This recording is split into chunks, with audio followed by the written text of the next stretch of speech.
Olá a todos, espero que estejam bem e que a pandemia ainda não vos tenha levado à loucura, porque isto de estarmos constantemente fechados em casa às vezes pode mesmo deixar-nos loucos.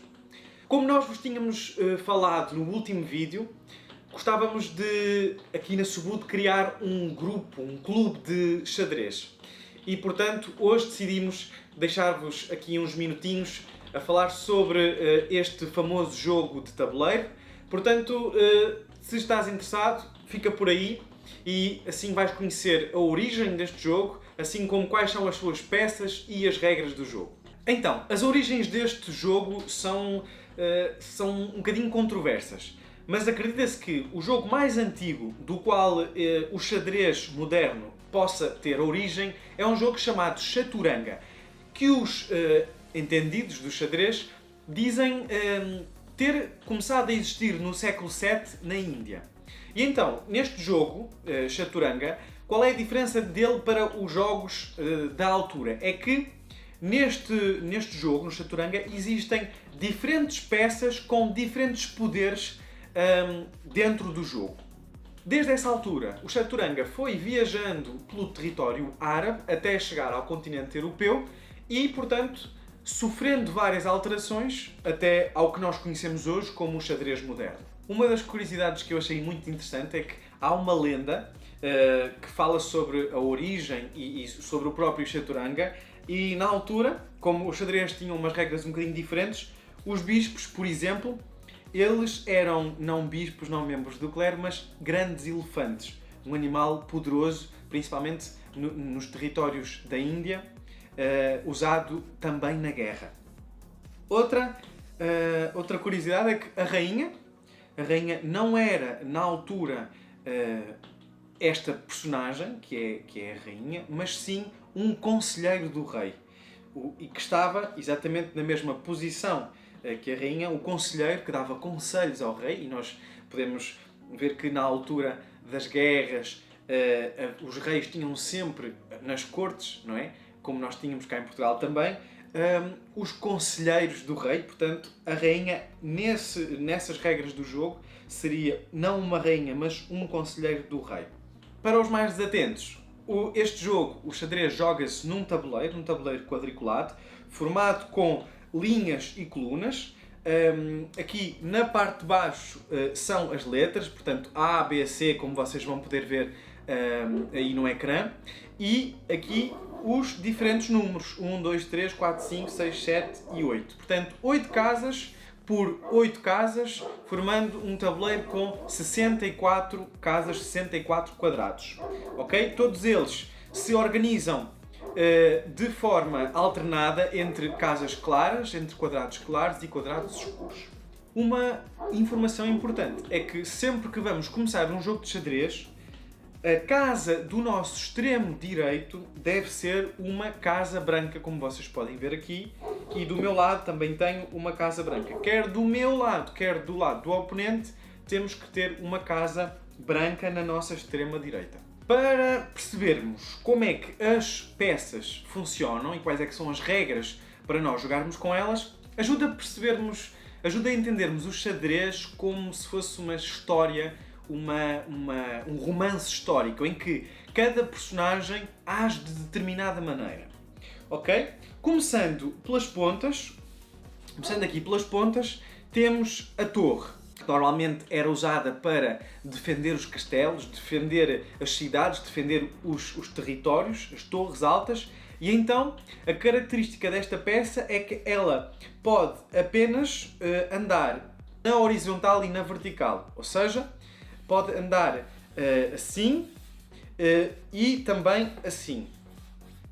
Ou seja, ela pode mover-se de uma só jogada mais do que uma casa ou também só deslocar-se apenas uma casa. Agora temos o cavalo.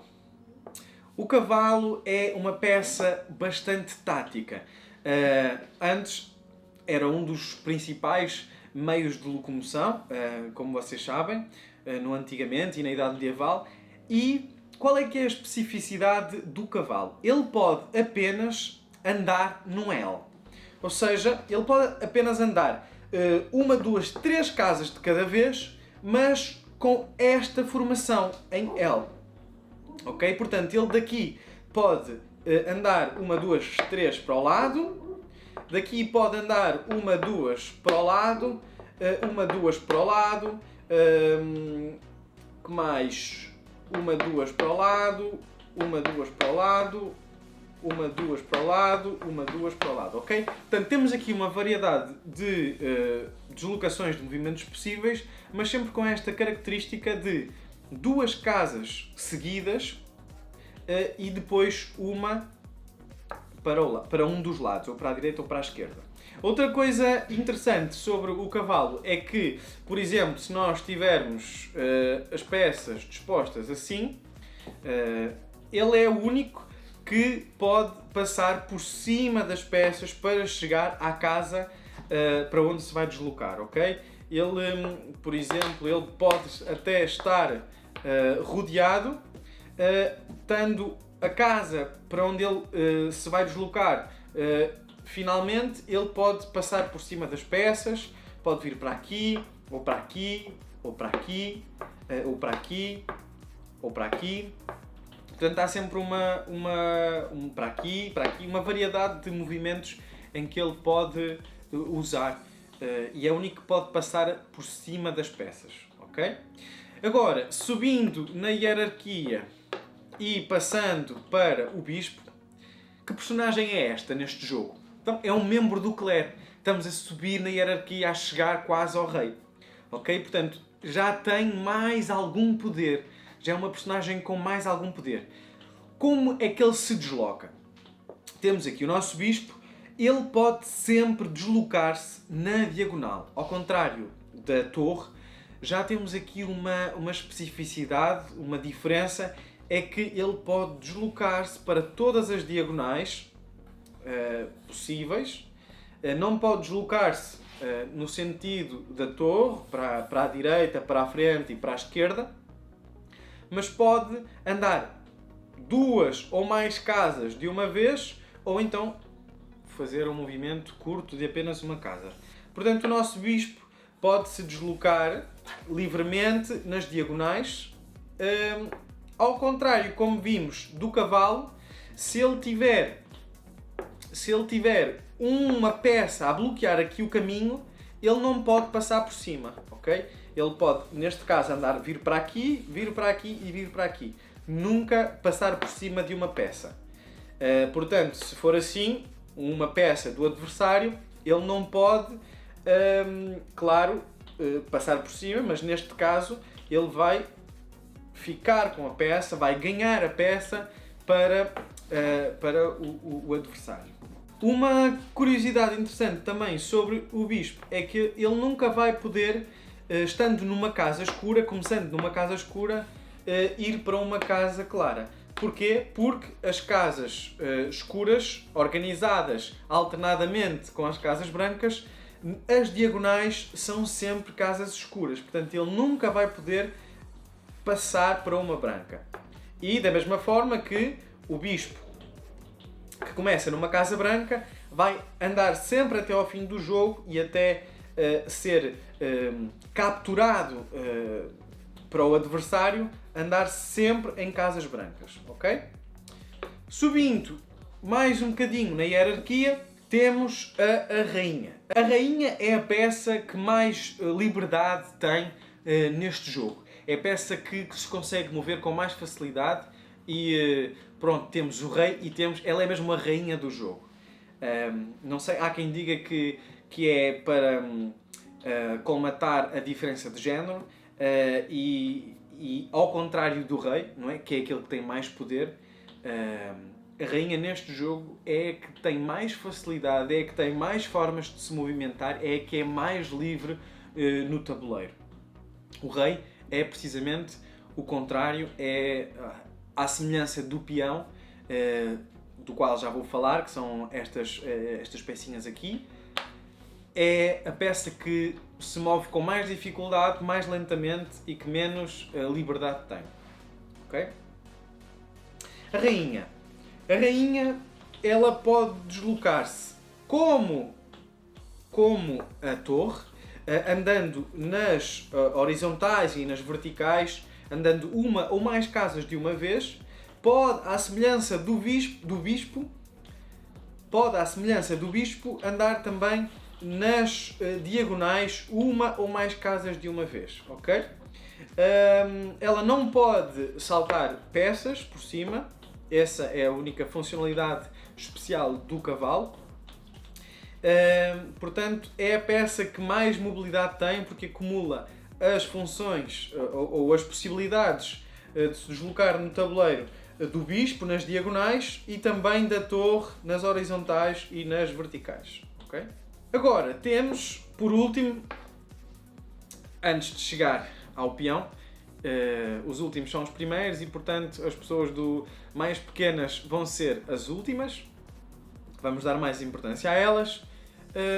E temos aqui o rei. O rei é a peça no jogo que tem que ser protegida. Ou seja, o jogo só é ganho se nós ou capturarmos o rei ou encurralarmos o rei. Ok? Portanto, o rei pode apenas deslocar-se para a frente, para trás ou para os lados, podendo deslocar-se única e exclusivamente uma casa de cada vez. E claro, o rei pode também deslocar-se para as diagonais. Ou seja, quais são as possibilidades de movimento do rei? São sempre o quadrado que vai estar à volta dele. Ele pode sempre deslocar-se para aqui, para aqui, para aqui, para aqui, para aqui, para aqui, para aqui e para aqui também. Portanto, ao lado do rei, há sempre um conjunto de quadrados e nesses quadrados, se estiverem livres, o rei pode deslocar-se para cada um deles, ok? Ok, e agora, como os últimos são os primeiros, neste jogo de estratégia, tal como nos romances históricos, o povinho é quem menos tem poder, quem menos tem a opção de escolha. E, portanto, nós temos aqui estas peças. Estas peças são os peões. E qual é que é a funcionalidade deles? Qual é que é a forma como eles se podem deslocar? Eles só podem andar uma casa de cada vez. Eu vou pôr aqui vários peões, ok? Eles só podem andar cada um uma casa de cada vez, ok? Uma casa de cada vez. E como é que eles capturam as peças? O peão só pode capturar peças se for na diagonal e a avançar para a frente. O peão, ao contrário das outras peças, nunca pode, por exemplo, recuar uma casa. Ele só pode andar no sentido do território do adversário. Ok? Por isso ele nunca pode andar para trás, só para a frente.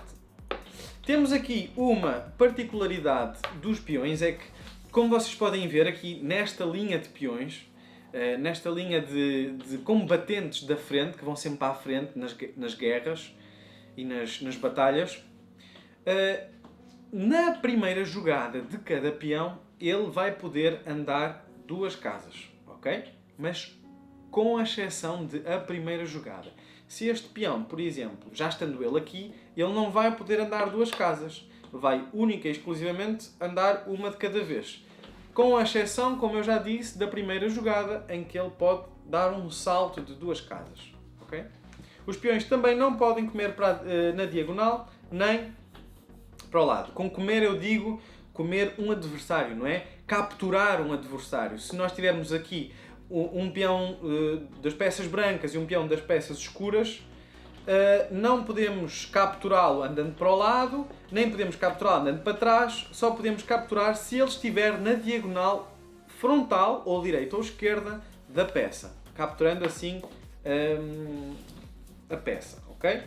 O peão pode, eu estou aqui a fazer a captura de um outro peão, mas pode ser, por exemplo, uma rainha, ou pode ser um cavalo, pode ser qualquer uma das peças do tabuleiro, e o peão capturará sempre na diagonal.